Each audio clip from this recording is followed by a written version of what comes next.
to the project Expert Opinion on the platform of Creative Society.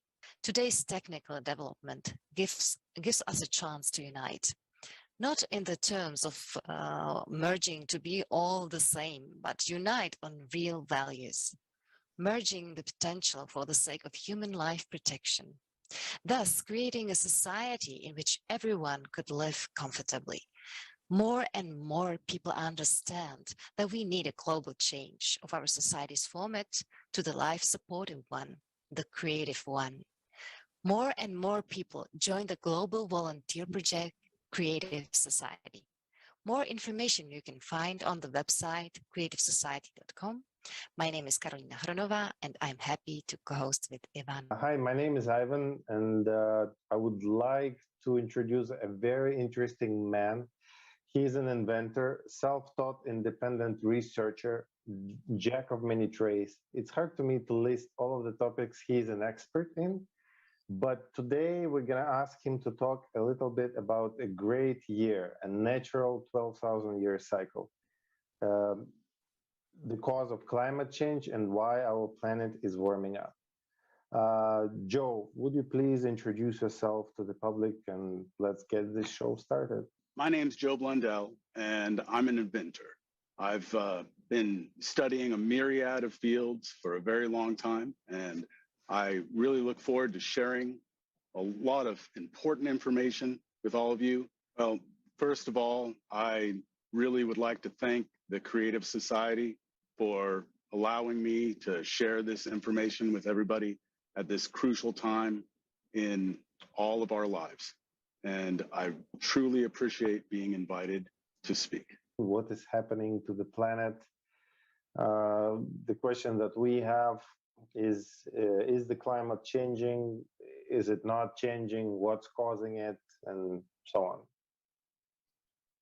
Well, you know, from the oldest writings of man with the Epic of Audrey-Hauses, we definitely know climate changes, and it changes catastrophically.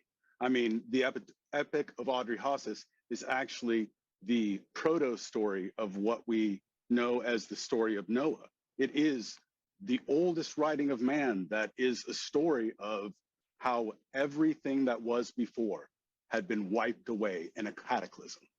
And to look at that, you might just think it's one-off, but it isn't just in ancient cuneiform tablets. This is a story that is in the Yuga cycles of the Hindu mythology. It's been spoken of widely by Plato and the Greeks, called the Great Year. And it was exactly that, the cycle of catastrophe. In fact, if you look at the word cataclysm in Greek, it literally means a downturning of the ages. It could almost be translated as the beginning of the end. Wow. That's an interesting information. Keep going. Well, when you look at it, just from the standpoint of why did so many writers feel the need to document this? Obviously, it was imprinted on the racial memory of man pretty deep, but we haven't been here that long. And so, yeah, it's been imprinted from a catastrophe potentially at least 12,000 years ago. But when you actually go back into geologic records, ice core samples, volcanic data, you find that not only has this cyclicity occurred very recently, but quite frequently and exactly lining up with that great year cycle, the cycle of the yugas, if you will, the 24 to 26,000 range of our crossing of a very interesting region of space. And that, in my humble opinion, well, actually, not my opinion, just looking at the brass tacks science of what's getting ready to happen. You see, when you look at, well, you've heard it said that we're on a rock hurling through space. That's not accurate. We're actually on a ferromagnet hurling through space. Over half the mass of our entire planet is a ferromagnetic material. So that means we are existing on a sphere that is highly susceptible to magnetic charges. And there's no greater magnet that I know of than the Milky Way galaxy itself. You see, just like we have a northern and southern magnetic field here on the Earth, so too does the Milky Way galaxy have a southern and a northern field. And that is separated by a 3% region of space, the accretion disk. And we go through that region between the southern field and the northern field exactly every 12,000 years. It lines up perfectly with these catastrophe cycles. So why would that be?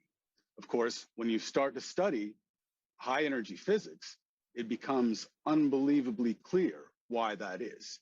That 3% region of space, it actually represents 200 years of that 12,000 year uptick and 12,000 year downtick.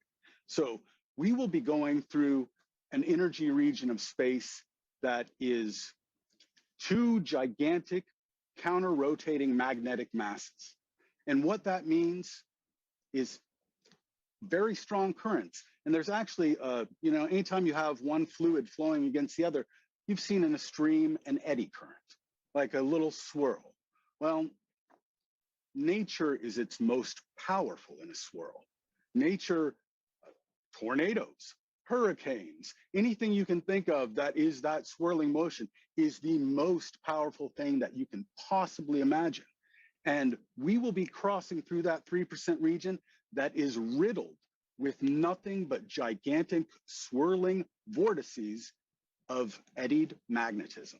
Now, the reason that's so important is that when you look at the Earth itself being highly susceptible to magnetic material, when it goes through that, when those swirls couple with our magnetic field, it will create a massive induction heating inside our planet. And that, I believe, clearly is shown in the cataclysmic data, because you got to have something to heat up a supervolcano to send it off. And what we find in the cycles of cataclysm, 12,000 years ago, right off the coast of Italy, Campi Flegrei. My Italian's rusty, but it's a volcanic field just off of Naples. And it was the supervolcano that erupted 12,000 years ago. And when you think about a supervolcanic eruption, you might think, hey, it's just the people that are near that volcano that are at risk of loss of life and total destruction. But that couldn't be further from the truth. When you look at a supervolcanic explosion, it dwarfs the weaponry of man to an amazing degree. And I say that because the calculation often thrown out about super eruptions is quite literally that it is equal to 1,000 Hiroshima atomic bombs being exploded every single second. It staggers the imagination. But what you're thinking about is actually, it's the core of the Earth, it's the molten activity and it meeting where we live. And when that happens, the amount of ejecta, the amount of matter thrown into the air is so great that it sparks volcanic winters. And that's what really gets us, because when the crops get bad, people start starving, but it's not just the starving, it's just the degradation of health. As a matter of fact, to really illustrate how dangerous volcanoes are, I'd have to point at the fall of Rome. And I know a lot of people will be like, the fall of Rome and volcanoes, what are you talking about? In 530 and 540 AD, there was a series of massive volcanic eruptions that caused a 150-year cooling trend all over the world. And what happened during that? People got hungry, people got sick, and the plague of Justinian set in. And 100 million people in Europe dropped dead in a matter of years. The volcano killed them. They didn't know it. They didn't understand why all the crops failed. But we do now. We understand the exact mechanism that put the nail in the coffin of Rome.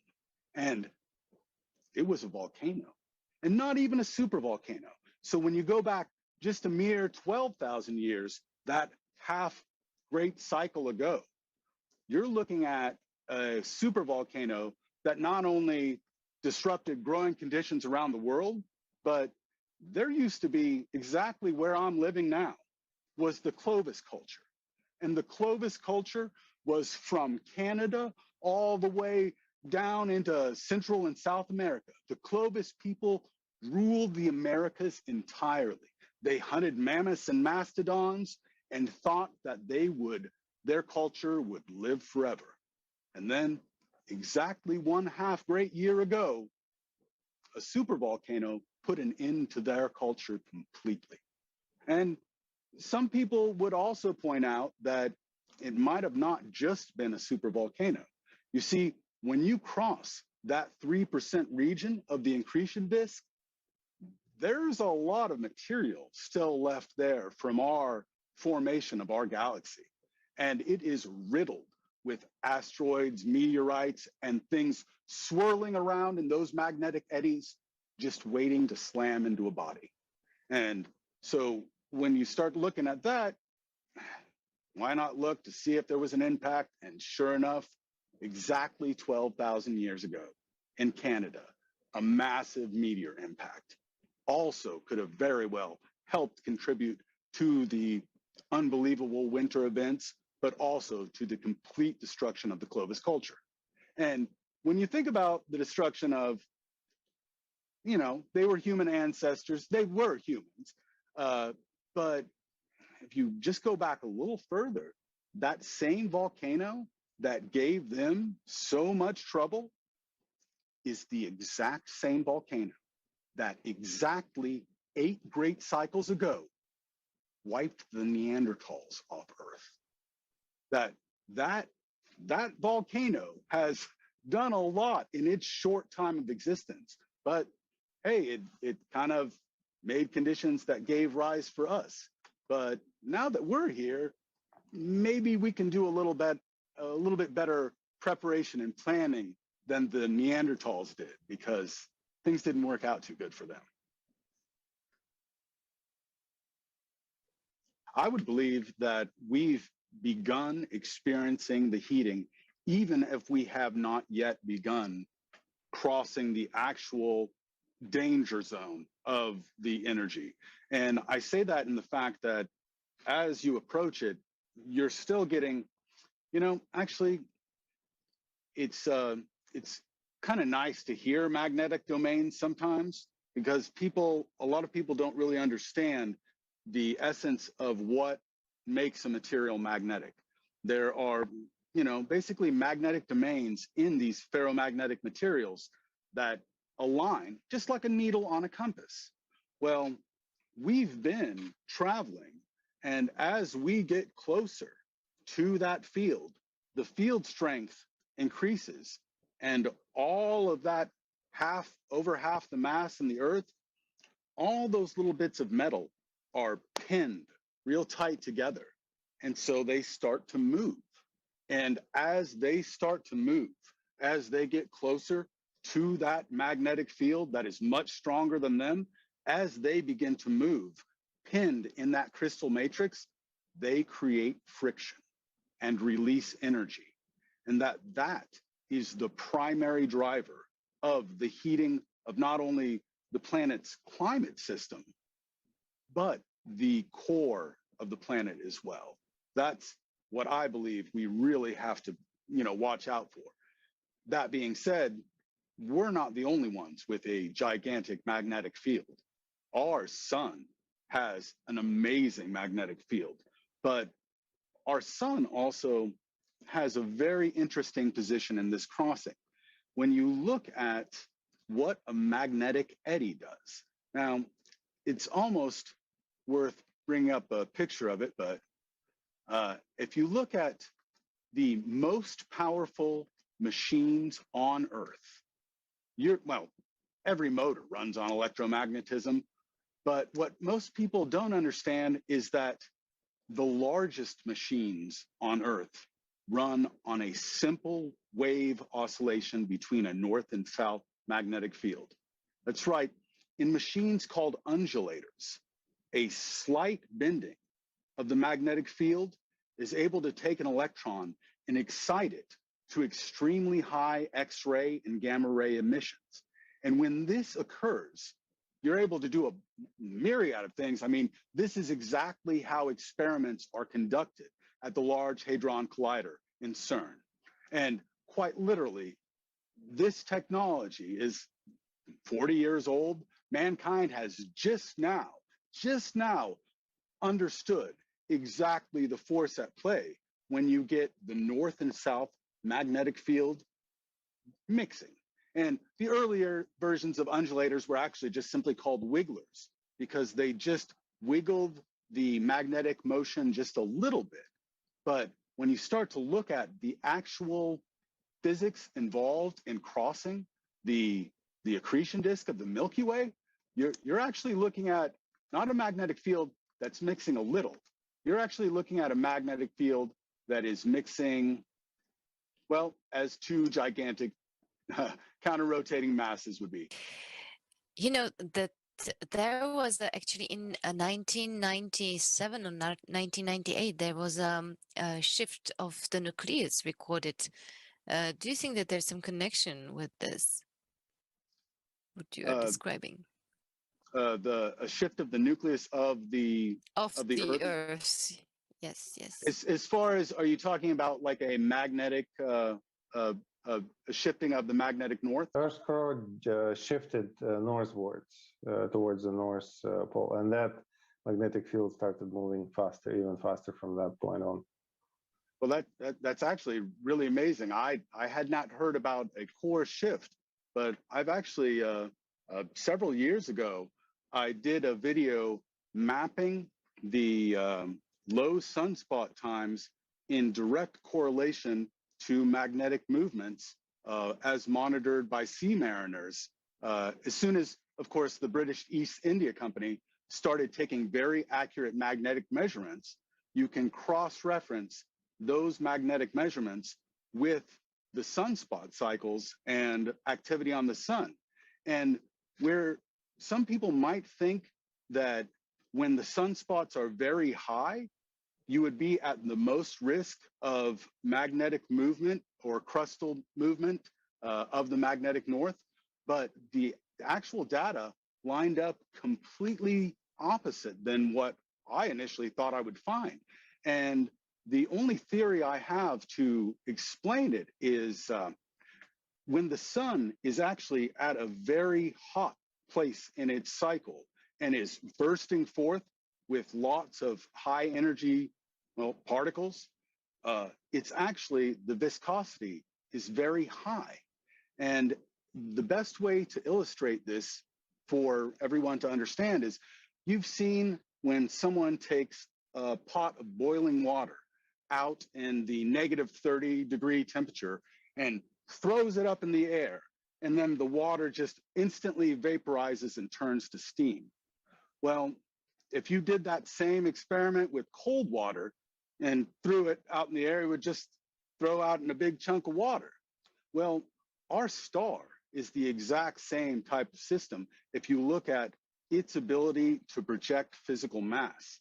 Whenever it's hot and bubbling, supercharged, when those X-rays, or well, X flares, when those X flares occur at a very high temperature region of the star's conduction, it ends up, blasting out a lot of energy, but it essentially dissipates into space, becomes a cloud that could very well heat up our atmosphere over the course of decades. I mean, let's face it, we exist in the atmosphere of the sun. We exist in that energy field. And so when it's doing large ejecta like that, sure, it will have a knock-on effect down the line on the Earth itself. But interestingly enough, in the data that I had correlated with the magnetic cycles, the times when we had massive magnetic shifts were actually the times of least sunspot activity.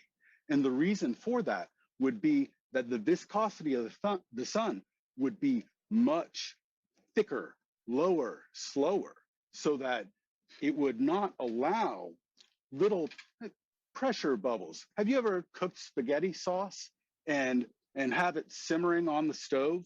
If it's simmering nice and you've got it going and nice and warmed up, yeah, it'll splatter a little bit. But if you just set it on there cold as anything and crank the heat on, you're not going to see a bubble for a little while. Just like the sun, you might not see a sunspot for, oh, hey, it's been several months without a sunspot. That doesn't mean the heat isn't still on. And so the viscosity being lower on the sun and slower actually allows the sun, when it does do a massive ejection, it allows a much more concentrated burst of iron. And it's at those times, well, shoot, just in 2017, when we had those series of X flares, you got to think that quite literally the sun shot our planet with trillions, quite literally trillions of tons of ionized iron that had to have, well, did have an effect. Massive earthquakes. There was a few, one big 8-point something in South America that occurred just a few days after that last series of X flares. And though a big energy event like that, earthquakes, definitely dangerous and destructive, boy, when you're talking about the potentiality of a cool, more viscous plasma ejecting in a gigantic burst that's been able to build up essentially like a pressure cooker. And really, if you think about it, this is the same reason that makes supervolcanoes so dangerous. It isn't a volcano that goes off all the time that is scary. That is something to admire in your backyard. The dangerous things are when you are not seeing the explosion for hundreds of thousands or perhaps 500,000 or more years. That's the scary time, because that pressure cooker has just been building and building and building. And that's, you know, in my, well, at least in my research, I believe the sun works the exact same way in relation to crustal displacement of that magnetic north. And it actually does correlate exactly with, quite literally, the times we've had magnetic north shift by their greatest degrees have been times of virtually no sunspots, not high sunspot activity. Very, very interesting. It does correlate with most of the information that we get. Well, you know, really, this should help illustrate it a little bit. This is just a animation showing two giant counter-rotating masses. What it looks like when you would have something like a northern magnetic field and a southern magnetic field rolling against each other. And it's just simple eddy currents. And when you look at the turbulence induced in just two fields grading across each other, it obviously, it's the swirling and the mixing of magnetic fields that are, well, just like I alluded to earlier with the CERN Large Hadron Collider. You're looking at a machine that functions, that literally gets its high energy X-rays and gamma rays by a slight shift in the magnetic angle. When we're going to be going through that giant dual counter-rotating mass of the magnetic field of the Milky Way itself, we're going to be going through 200 years of that pure turbulence. And that turbulence, yeah, it's going to have the magnetic heating effect on the Earth, but it's also going to excite all the electricity in our system into a higher energy state. And one of the rules in physics is if something can be an emitter, it can also be a receiver. Well, our sun emits plenty of X-rays and gamma rays. And so it's going to be an environment as well that is greatly bombarded with high energy X-rays, high energy gamma, and it will then release those back in proportion to how it was received. So we're really, we face so many issues coming up. I mean, really, we could be facing supervolcanoes, we could be facing asteroid, meteorite impacts, or we could be facing astronomically large solar flares. And, it's something that when you look at something like that, it seems like quite a daunting task to prepare for anything like that.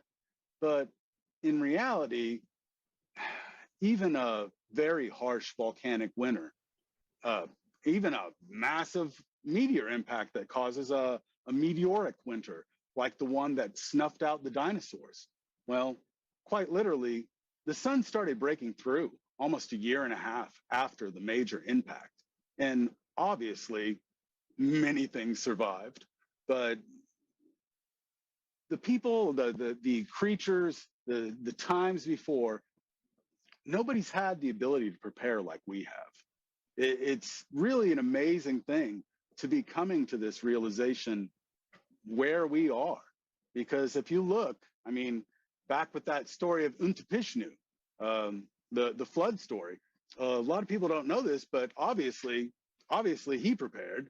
And not only is there an entire cuneiform tablet about how Untapishnu prepared, but interestingly enough, the curator of the British Museum, a man named Irving Finkel, it was about 5 years ago, was sitting around reading ancient cuneiform texts when he found the plans for the Ark.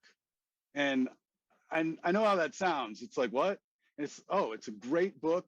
And there's even a nice speech, a speaking event at the Oriental Institute that he gives, where he talks about going through this process of not only finding the cuneiform tablet that had how to build the Ark, he actually got funding and went and commissioned the Ark to be built.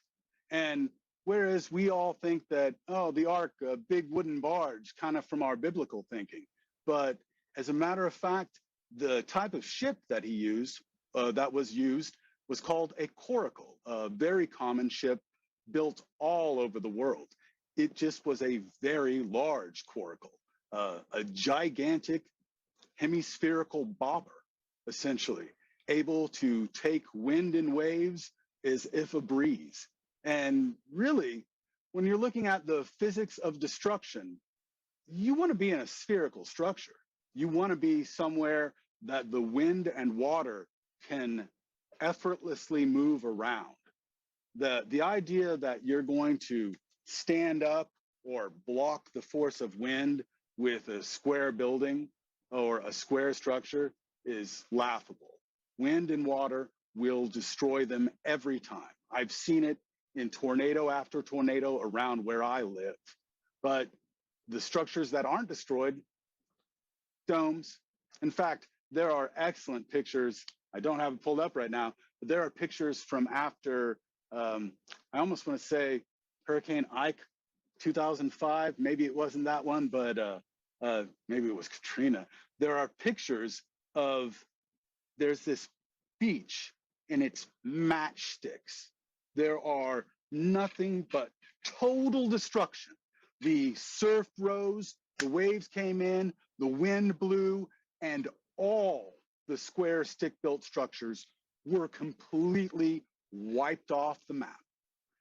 And there's this one geodesic dome sitting there like a little golden pebble, untouched, like it doesn't look like anything happened. Why is that? Well, just as the forces of nature do their greatest destructive capabilities in a sphere, the greatest way we can prepare for those said destructive capabilities is a sphere. And when you start to look at the geometry of a sphere in the relation to building, it not only lends itself to a lot of, well, just pure strength, but the ease and cost of assembly.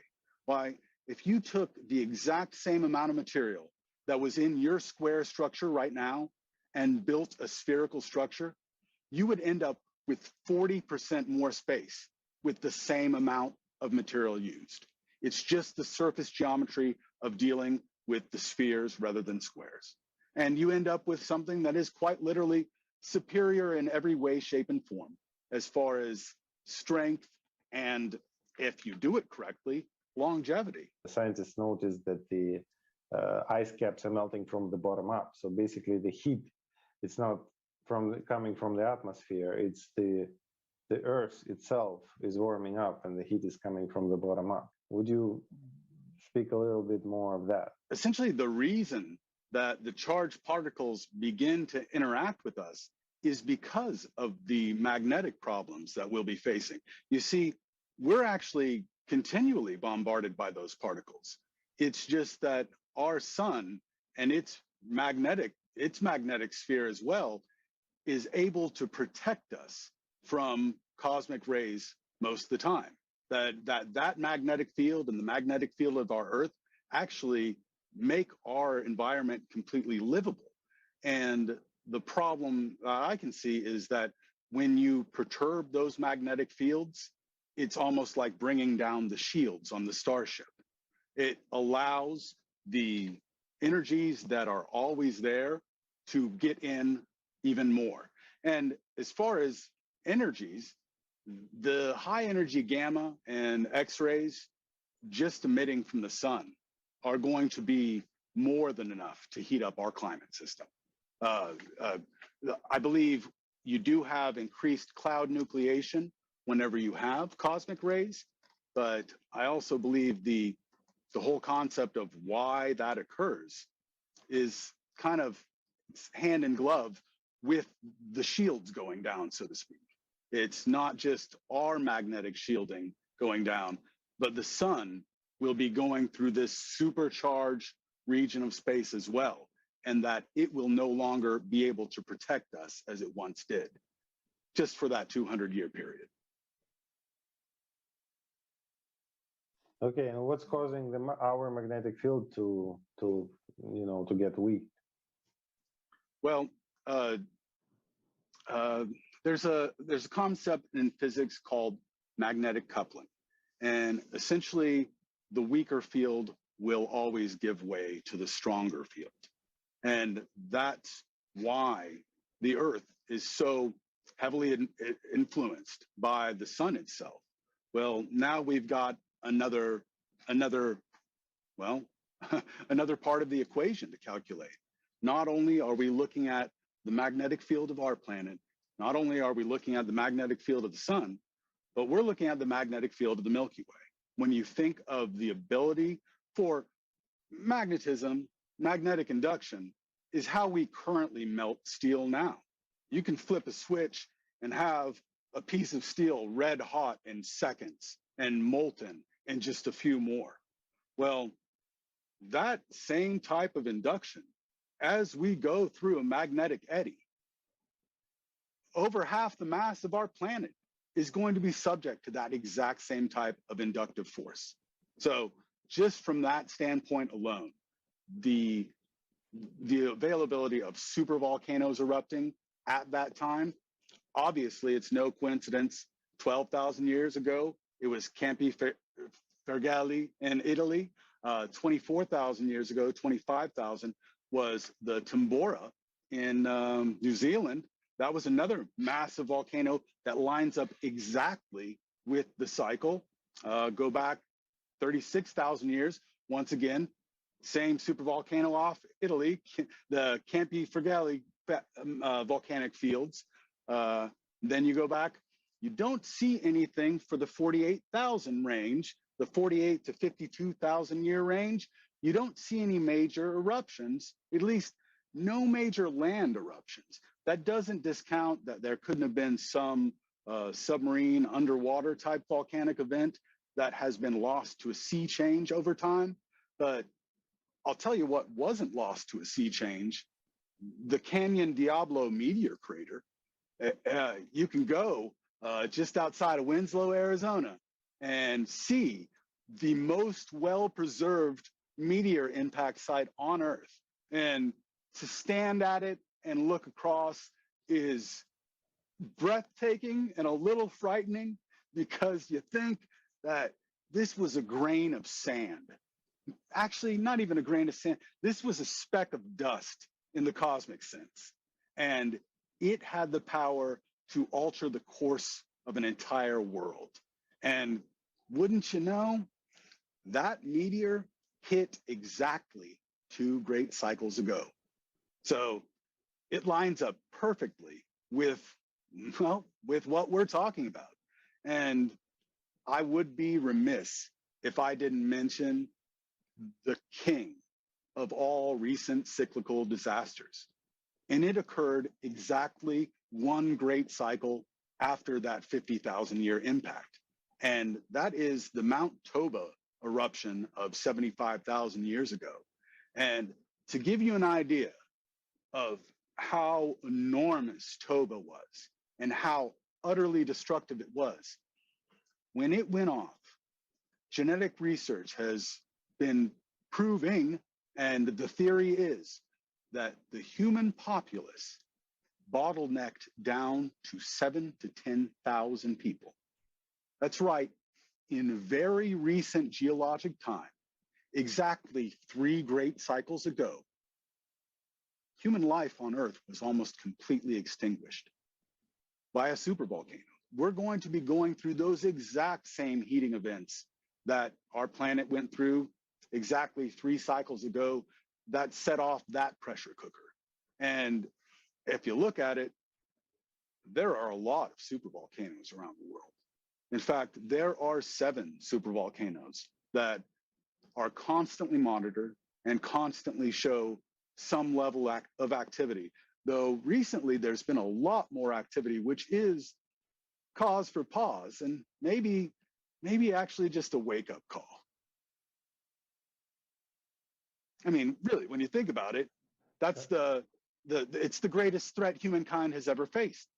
Like any disaster, anything you can think of, the worst war or famine that you can name pales in comparison to if the pressure cooker, one of the multitude of pressure cookers, happens to go off on the Earth during this period.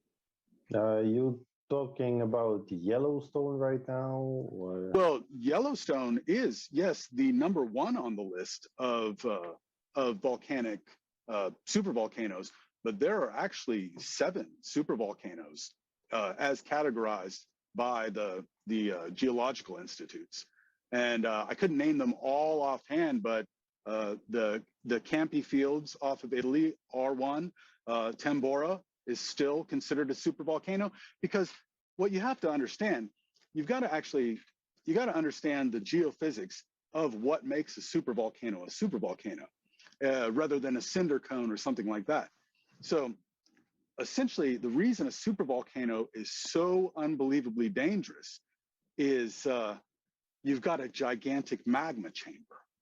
And that's where your danger is. See, when you have a cinder cone or a volcano like that, you have a very shallow magma chamber being fed by an external flow of magma. Whereas as a supervolcano, you have a gigantic bulge of magma directly under the volcano. And the danger lies not really in the initial eruption, but the collapse and secondary eruption, because it might just get itself out and start squirting out a little bit. In fact, this is exactly how things like Krakatoa went off. It went off for several weeks, months, in fact. People were starting to come and look at it as an attraction. But as it expended some of its volcanic magma, it then collapsed its caldera in on itself. And what that allowed was all the seawater then came rushing in to that giant pot of magma that was waiting there. And that was the explosion of Krakatoa. That was what traveled around the Earth 7 times. That was the sound that people heard in Sydney, Australia from what, 3,000, 4,000, 5,000 miles away it was heard? Like the volcano actually going off wasn't that dangerous.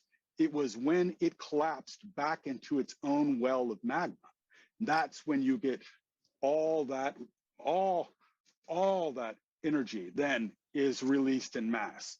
And obviously, if you're near water, the supervolcanoes near water are obviously more dangerous, because if the calderas collapse in and then the ocean comes running in, then you've really set off the bomb. Then you've got a hydrostatic shock wave that not only ejects massive amounts of material into the air, but you also then create gigantic tsunamis. As a matter of fact, eyewitness reports of Krakatoa, they said the tsunamis were 150 feet high. Same thing when they look at the Campi fields that went off in Italy. They estimate that when that went off 12,000 years ago and 35,000 years ago, that when exactly what I talked about happened, when the caldera ran out of juice to keep pushing magma up and collapsed back in on itself, then the ocean waters ran in. And then the explosion occurred at the level of the sea and put a 100-foot tsunami for everyone's doorstep along the Mediterranean. Like that field right now, if it went off tomorrow, which it very well could, it's still a supervolcano. If it went off tomorrow, you would not want to be hanging out on the beach. It would be catastrophic just as much as a Yellowstone explosion. When you're looking at a supervolcano, what you're looking at is not the stuff above. You're looking at the size of the chamber below, and really whether or not its caldera collapses back in after an eruption is just luck of the draw. It literally is whether or not the what type of rock was there. You know, Yellowstone is only going to be a supervolcano for another 500,000 years, maybe 1 million. And what I mean by that is actually, if you look at the path of Yellowstone, that magma, the magma chamber is actually sitting under the crust that's moving. The magma chamber that is now feeding that Yellowstone caldera used to be sitting in Wyoming. And before that, it was sitting in Montana. And 1 million years from now, as the crust moves over that plume welling up in the earth, that magma chamber will be in Oregon. And 1 million years after that, it will be setting off the coast of Oregon, making new island chains. That's just how the supervolcanoes work, how that welling up of magnetic energy, or of magma, occurs. And so when we look at supervolcanoes, and we look at, it's no mere coincidence that they're occurring exactly 12,000, 12,500, 25, 36, 35, 70, 75. They fall directly on crossing the galactic equator. Now, it can't be coincidence. It is, we know what the physics involved are now. We use said physics to power the highest energy experiments we have on Earth. Would you unveil a scenario of changes we should be expecting in our lifetime? So let's say we're already seeing volcanoes eruption. We already see ground temperature rise, ice cap meltings, this and that. Wind, I don't know, nuclear winter. Can you describe the scenario? What's going to happen? Why do we need to worry about it? Well, I would believe that we are well into approaching that plane, or perhaps even crossing into that plane. And the reason I say that is I was actually witness to the largest tornado ever on Earth. I actually, just in 2011, I was sleeping on my porch and I woke up to the sound of what sounded like cannons. Just boom, boom, boom, boom, boom, boom. It was, I thought someone was setting off a firework display that went wrong. And I just couldn't figure out. It was so unearthly. I'd never heard anything like it before. And I then started realizing what was happening and went to the north of my land where I live, right on the edge of, like, less than 2 blocks away from me, houses were destroyed. Like, I was on the very front row seat of the largest tornado that has ever been recorded in history. And it was so violent and destructive, beyond the likes of which anything that had ever been seen before. And it wasn't just that gigantic tornado. Many people forget that the month before the giant Joplin tornado, there was a new record set for 300 tornadoes in a single month recorded. It just blew the doors off any record before it.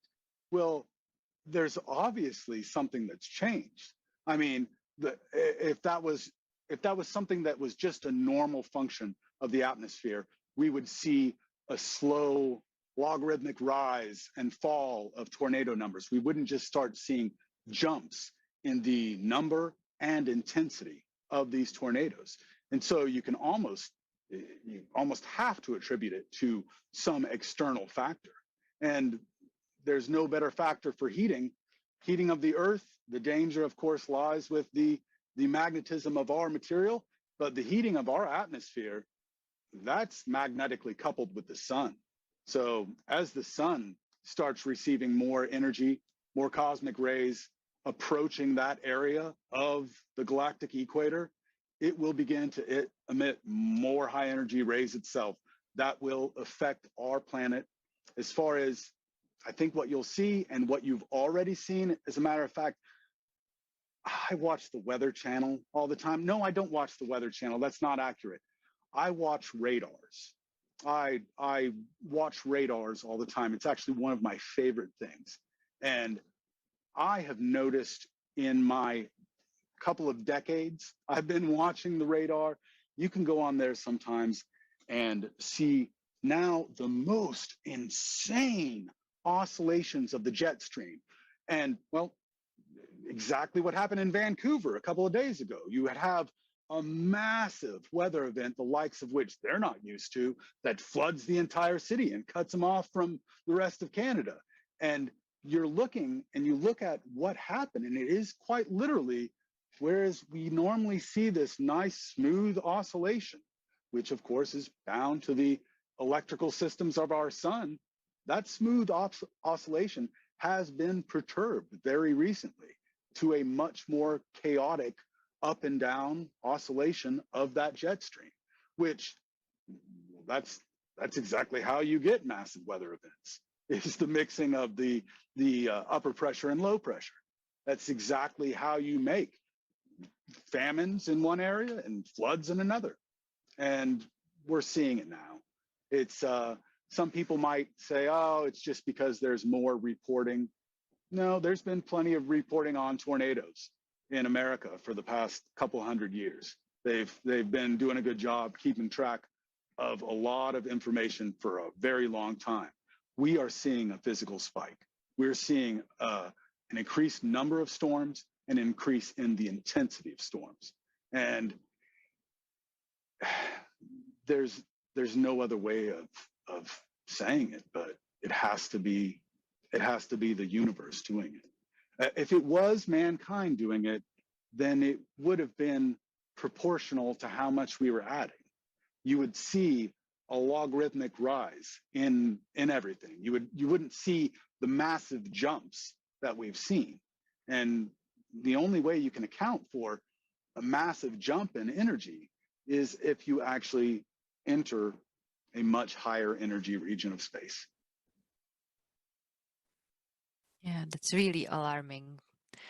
Right. We are just really coming into tough times. What is your opinion? Why this is not being presented to people? I believe mankind, and especially the scientific community right now, is suffering from a massive amount of groupthink. And that can be looked at. In fact, there's a paper called The Crisis in Science, and it's an excellent read. And what it shows is that a very large portion of scientific research that's been conducted in the last 20 years has not been replicatable. A very high amount of the research has not been replicatable. And what you're kind of seeing is that attention flows where the money goes. And you've got scientists all over the world right now that are being handed a paycheck and saying, you know, to a man with a hammer, every problem looks like a nail.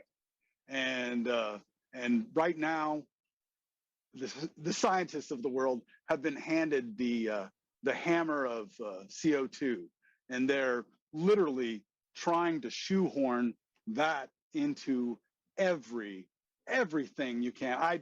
Anything you look at now, oh, well, this ancient thing happened because of CO2. This thing happened. This is going to happen. It's groupthink. And I can say, as far as alleviating worries about a runaway temperature on the Earth, there's a little known fact. I don't have this ice core graph showed right now, but I can explain it to a T. Actually, I know the shape of it. So if you look exactly 55 million years ago, I know it seems like a long time. We're talking about the Eocene period. That period of the Earth, the Eocene, was quite literally when we had life from the bottom to the top. We had plants and animals living everywhere, from pole to pole. Everything, the water in Antarctica was about 78 degrees Fahrenheit, and the water at the Arctic was about 78 degrees Fahrenheit. And that was when we had 4,000 parts per million of CO2. 4,000. That's 10 times more than we have now. And when CO2 was 10 times more than we have now, was the most lush environment for life to flourish on Earth. Plants breathe CO2. We're all carbon-based life forms. The idea that CO2 would cause just a total destruction is laughable. But when you follow back from the Eocene with that 4,000 parts per million of CO2, you see the gradual dropping of CO2 and the gradual dropping of temperatures as well. You're not actually seeing dropping of temperatures, so to speak. You are, but it's not related to the CO2. Yeah, there's less CO2 because there's less things alive as it's getting colder. And the reason for the massive temperature drop was actually the Asiatic landmass being run into by India and making the Himalayas.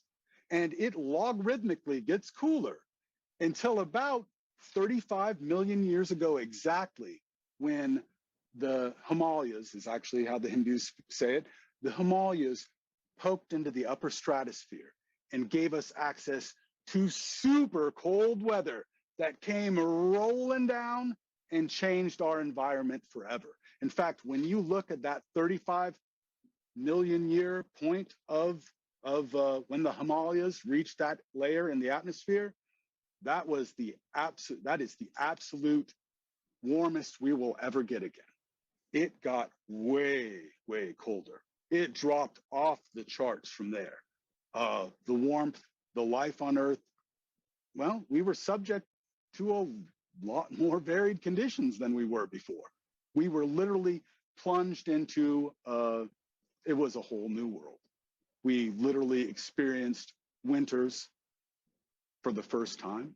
I mean, yeah, if you look in the earliest points of the Earth and the formation before anything was here, it was a huge chunk of ice. And there have been several times before it even started warming where, and I'm talking hundreds of millions of years ago, where the Earth almost completely died because of how cold it got. The greatest threat to man has never been the heat. It's always been the cold. And, you know, people worry about runaway warming.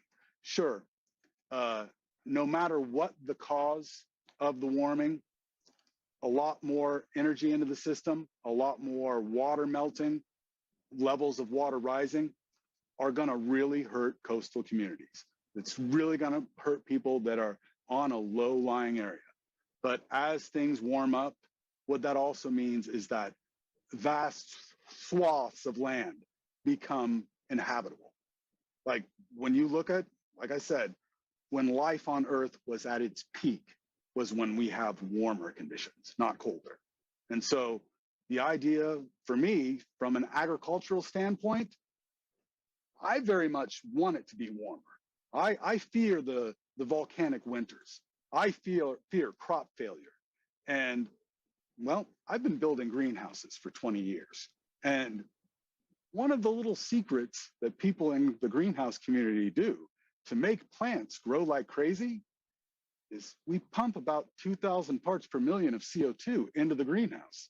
That's if I could get more in there, I would. It's about the max I can saturate it at, but plants thrive in those conditions. That's exactly how you get plants to grow. And so the idea that CO2 is the danger of dangers is just, it's laughably ridiculous when you think about it from the time scales of when it was the highest, and when you think about what we use it for today to grow food. I guarantee you, most of the greenhouse produce that is on your store shelves right now, pumped full of CO2. They're not trying to skimp on the CO2. They are trying to get as much as they can into that greenhouse and into those plants. And some people might think, oh, but you couldn't breathe in there. You cannot notice 2,000 parts per million of CO2 compared to 400 parts per million. It is indistinguishable for the human body. Absolutely. And so, if anything, I really hope we have a lot more CO2 in the future. I mean, it can be done in a good way, and it can be done in a bad way. And I say that from the standpoint of, we can do a lot more agricultural programs to try to reforest and really revitalize the earth on some levels. Just burning things all the time, maybe not so much. Though, really, I'm more worried about pollution from sources of burning than and I mean real pollution, not CO2. I'm talking mercury, lead, cadmium, the things that will damage a child. Those are what I consider pollutants. My kid could walk around the greenhouse all day long and would never be hurt one iota by breathing 2,000 parts per million of carbon dioxide. It wouldn't happen. What I want to ask is, we really are going to face very big challenge. We are already facing. How important is it for us as people of the globe to unite in these times? This is the thing. The fight that we're in now, and this is a fight. The fight that we're in now is for the potential survival of our species. And I'm not saying that to be melodramatic. If we fail, it's not, we're not going to have to worry about future generations looking back on us unfavorably. We face the real possibility that if we don't get our act together and start preparing for this cataclysm that we 100% know through geologic records and through the physics, we know it's coming. If we don't begin to prepare for it, we face the very real possibility of extinguishing human life on the Earth. A supervolcano is quite capable of completely taking a species out. It took out the Clovis culture 12,000 years ago, and the same volcano took out the Neanderthals 200,000 years ago. I mean, we were almost not the dominant hominids on the Earth. We could have been the back seat or even wiped out by them. But the Neanderthals did not prepare for their cataclysm. And when it came, they're gone. Along with, 12,000 years ago, mammoths, mastodons, and the Clovis culture, gone. Never coming back. They're all gone. And so we're looking at preparing to survive. And I say, if we come together correctly, if we really put our hearts and our minds to the task of preparing correctly, then we could not only survive what's coming, we could be the first species on this nice little blue marble to thrive through the next cyclical destruction. Mankind right now is essentially an engine that isn't firing on all cylinders. Because when people don't have food, water, and shelter, they don't have time for being creative. They don't have time to think about inventing. They don't have time to even prepare. If they're just barely making ends meet, that's no level of preparation. And if we but get the least among us to that basic level, just food, water, and shelter, then it gives mankind a chance to utilize our full potential. Because in reality, everyone is a genius in waiting. Everyone's a Tesla, just waiting to have the time and the space to be able to create. That's, if you want to look at it from a psychological term, they call it Maslow's hierarchy of needs. If you do not have your food, water, and shelter, your brain does not use the prefrontal cortex to plan for the future, to imagine what could be. It literally is shut off because you are in survival mode. And when humankind is in survival mode, all we do is survive. From month to month, from paycheck to paycheck, from maybe catastrophe to catastrophe, just barely scraping out a living, eking by. I think we're ready for more. I think that we've reached a point in our maturity where we could start coming together. And I'm not saying, oh, the government's going to come together. No, we as people can start coming together and really making a massive headway towards the goal of food, water, and shelter for every man, woman, and child. And I believe that it is done through, how do you build a better future? You build a better future. It's not hard concept to understand. In order for you to have a civilization to hand down to your children, in order for you to have something to give them, you have to first build it. And we're still not at that phase yet. Everybody is kind of stuck in the individual. We're going to have to come together. And interestingly enough, even saying that out loud makes me think of, Plato, when he was writing about the great years, it wasn't actually his knowledge. It was a lawmaker named Solon that spoke to Plato that he had went to Egypt. The word Egypt, of course, in the ancient word is chem, where we get the modern word chemistry. So Solon had went to Egypt and heard the stories of the cataclysmic cycles and relayed them back to Plato. And the way that Solon described the cataclysm was this. He said, there's the ascending 12,000 years and there's the descending 12,000 years. And in the descending, it's the breaking apart of our unity. And it is more and more division. And it's ruled by the god of hate. Literally, the hate is the hate for another person, the fear that someone else is going to take what's mine. That is what rules the descending cycle. And then, of course, on the ascending cycle, he said, that is the force of the love. It's the unity. It's the unifying of mankind. It is quite literally, those are the terms he used. The descending was the division of man, and the ascending is the unification of man. So who's going to unify man? Maybe that's us right now.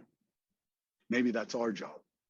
Because if we wait around forever for someone else to do it, for someone else to build a better future for me and my children, man, I'm going to be waiting a long time. Because everybody's still, at least the governments of the world, me, mine, mine, mine. This is yours. No, you know what? If you think about it, just for a second, we're so much more powerful than the governments of the world. I mean, they're living really off the scraps from our table. Like, even as bad as taxes are, if you think about it just for a second, they're subsisting off of our scraps. We still have the bulk of production power. We still have the bulk of ingenuity. Oh my goodness. We still have the vast resource of creativity that we can tap into when we get everybody unified towards a goal. And I can think of no better goal than preparing for a disaster really does you twofold good. As a matter of fact, if you think about being prepared, there's only one way you can be prepared. You have to live prepared all the time. You have to be in a state of total preparedness. It doesn't mean like you're scared or worried about things. In fact, far from it. You're at a much greater level of calmness when you know that you've got everything taken care of. And along that idea of preparedness, when you really stop and think about it, you're not safe in a world unless your neighbor is also prepared. And so that's really a good incentive to start unifying, not just with everybody on the planet, but with the neighbors around you. Start a community greenhouse. Start building greenhouses in each other's backyards. I'm looking forward to building one for my neighbor to the left, my neighbor to the right. And then after that, the house over and the house over. I'm just going to keep doing that. That's the only way I'm going to be safe. That's the only way I'm going to be able to protect my family. Let's face it, if the shooting starts, me in this wheelchair ain't doing good. So maybe I'm looking at it from enlightened self-interest, but I'm looking forward to seeing everybody have that level of calmness that comes with preparedness. So one of the things about being prepared is also educating yourself of how to sustain yourself. And I realize that might be really difficult inside a city, but there are plenty, actually, I said that, but there are plenty of resources where you can look up the growing of microgreens, the setting up of indoor hydroponics, indoor lighting systems, where you could actually have very high yields in a very small space. This is a very, very interesting topic. And definitely there are many ways what to do, or many things what we can do to get prepared, to get united. But the first thing actually is to get united.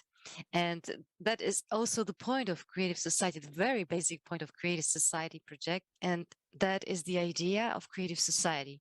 That is the very basis we unite on.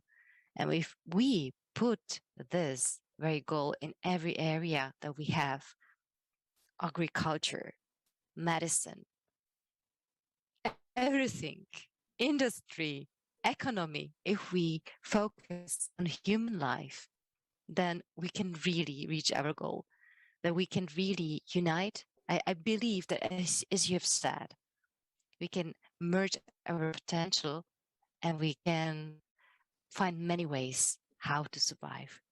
Because for every single person, it is not possible to overcome, but we all together, we cannot even imagine what we can all together create. So thank you very much. Everybody can help. And I don't care how downtrodden you are or how little you can do. Exactly 20 years ago, I was brought within an inch of my life. I was run over by a train and drug 100 yards underneath this thing. As the wheels were stopping, sparks were just flying all around, and I thought it was the end of my existence. And when the train stopped and I was laying there, emergency workers came to get me out, and they were just surprised to see I was alive and said, "Hey, we're going to get you out of there."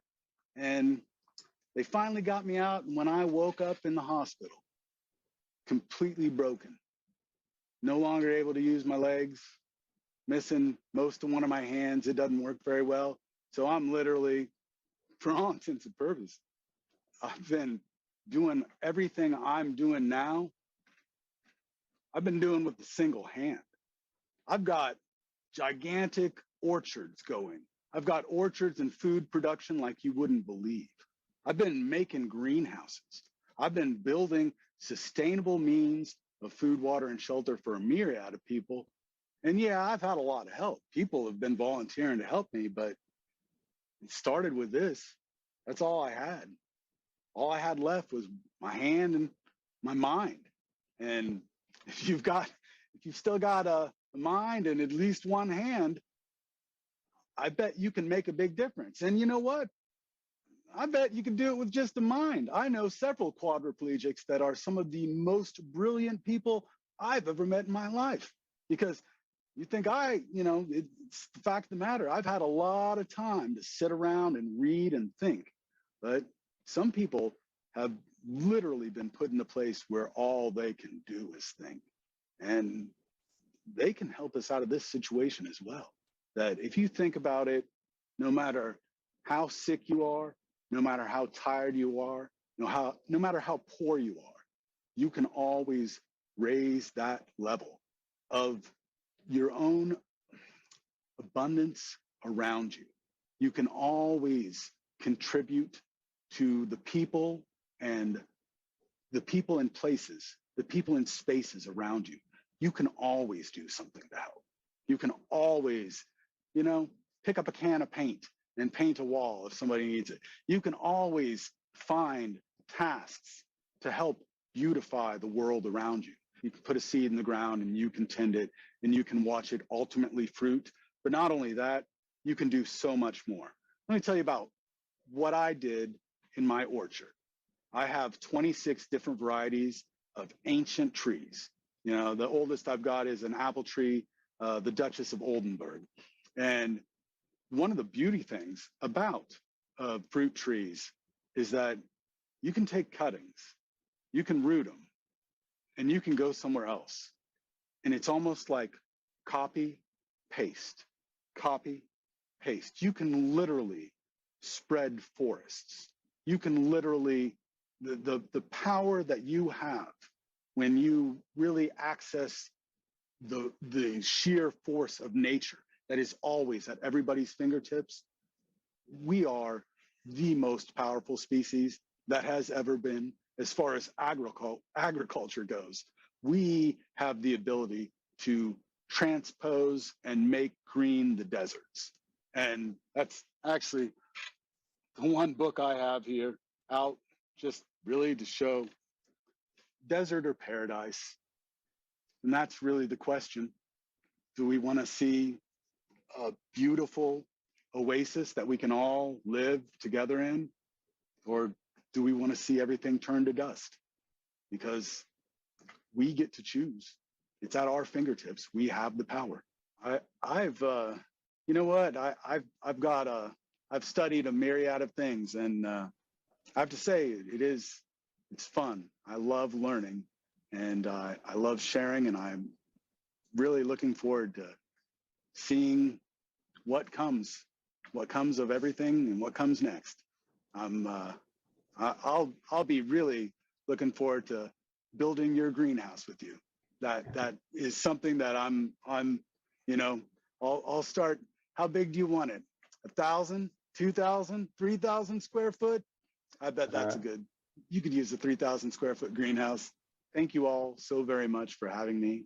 Once again, from the bottom of my heart, the Creative Society and everybody involved, thank you so much for helping spread this message. Because the fact of the matter is, we are all in this together, whether people realize it or not.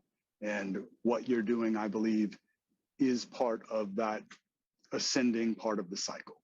You're being a force of unification, and that is absolutely what we need now, more than anything. So thank you for doing what you do, and I'm so glad you found me, and I look forward to participating in and brainstorming and getting to know all of you better in the future. I really do. And just all my love. May you and yours be blessed with peace, happiness, and safety from this day forevermore. Really very inspiring sharing. Thank you for what you do, that you're open, that you want to share your knowledge with actually all the humanity. We are very honored to have to go through this opportunity, to go through this experience, the wonderful interview with you. It was very enriching. And I would like to also tell everybody, all our friends, our viewers, that the project Creative Society is open to everyone. It is the project of the whole humanity. And you're very welcome to join us on the website creativesociety.com. And as our futures, you have said, Joe, the ascending part is all our responsibility. Let's join together. Let's do it together. Thank you very much. We hear reassuring speeches that if we do away with fossil fuels, the temperature increase can be kept within 1.5 degrees for the next 100 years. Unfortunately, we don't have that time. The truth is that humanity doesn't even have 10 years to spare. And right now, we can't influence the true causes of climate change. After all, the reason for that lie in 12,000-year cycle of catastrophes caused by galactic interactions. Do you have an idea how serious this is?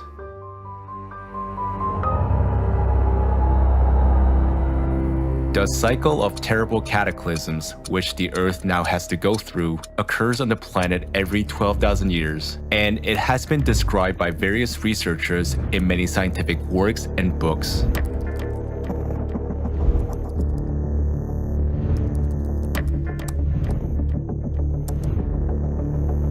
The Earth's core creates a magnetic field. The Earth's magnetic poles are movable. Their sudden shift is called geomagnetic excursion. And note in which time intervals such excursions took place over the last 120,000 years. The interval between them is approximately 12 to 13,000 years. It is shocking that at the same time, there were sharp rises in world sea level, glaciation, and the strongest volcanic eruptions.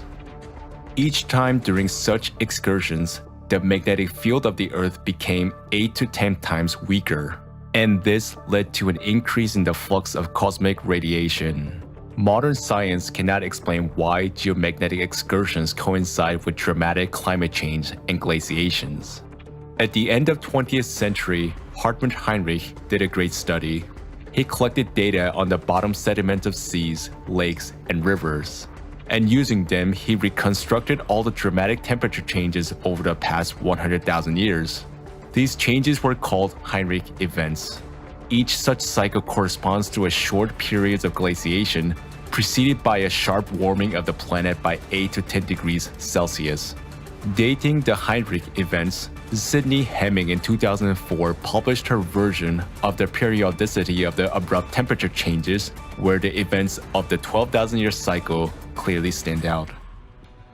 Geologists have also studied organic material from sediments over the past 75,000 years, which indicate the periodicity of the melting of massive glaciers. Douglas Vogt, geologist, has analyzed the carbon-14 dating of sediments and listed the works supporting this glaciation in his book. The data obtained irrefutably prove that glacial periods have cyclicity of about 12,000 years. It is known that over the past 100,000 years, as a result of melting glaciers, the level of the world's ocean has changed dramatically by 20 to 50 meters many times. This was reflected in the sediment of marine flooding. And also geologists recorded that over the past 2 million years, simultaneously with the glacial periods and polar inversions, there was an increase in volcanic activity. Another proof of the 12,000-year cycle was the eruption of the Toba volcano 72 to 74,000 years ago. It was one of the strongest eruptions on Earth in the past 25 million years. Archaeologists believe that across the whole planet, only 2 to 10,000 people survived in this catastrophe, and that humanity passed through a so-called bottleneck. In other words, it was one step away from extinction. The most destructive volcanic eruption in history, which occurred in other 12 millennial cycles, were the eruption of Phlegraean Fields, Taupo volcano in New Zealand, Lake volcano in Europe, Mount Vesuvius, Santorini, Ira, and many others. Such is the cycle of 12,000-year cataclysm in its apogee. And this time, it will be stronger than usual because it falls on a difficult period of time when a very sick planet, which we ecologically tormented, is added to a 24,000-year cycle. We have already faced a ruthless enemy that is destroying us. We have no time to continue staying idle, as the synchronization and cascade of the ongoing cataclysms is growing inexorably. We need to find a solution on how to put up a defense against our only external enemy. The enemy is strong, therefore all the power of uniting 8 billion people is needed. We need to use all our scientific potential, but this is impossible in the format of consumer society we have now. Today, science serves private capital, not the salvation of humankind. That is why we so urgently need the format of creative society, where it is not the private interest that will dominate, but our common human interest that will. We must hurry to unite and mobilize all scientists. All scientific, technical, and intellectual potential needs to be invested in one task: finding solutions to counter the impact of cyclicality, since every action has its counteraction. We will be able to find a solution to avoiding climate collapse and to humankind survival only when all of humanity consolidates. The choice is up to us. It's up to each one of us. It's up to you.